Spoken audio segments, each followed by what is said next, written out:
Check your accessory list.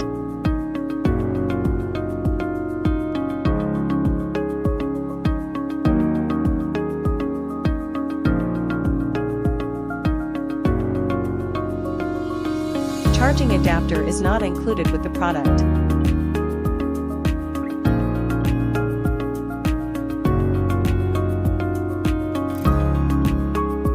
Transportation and collisions may cause issues with the label tape. You can try the following methods to fix it. If the carbon tape loosens, turn the gear as directed by the arrow until it tightens. If the label tape slips out of the tape guide or becomes loose, pull the tape through the guide slot and straighten it. Press the power button for 3 seconds to turn on the printer. The red light will be on when no label tape is detected.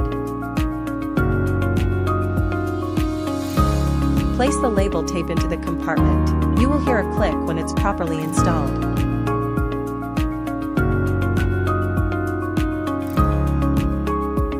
Press the power button once when the printer is on, and the paper outlet will automatically release a blank label, indicating that calibration is complete.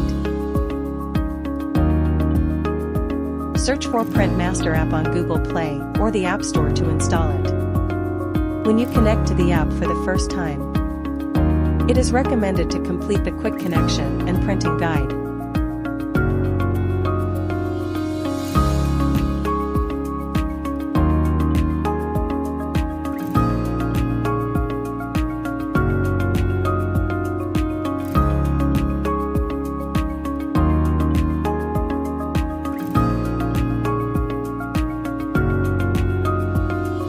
For more information, please refer to Phomemo official website or YouTube Phomemo channel.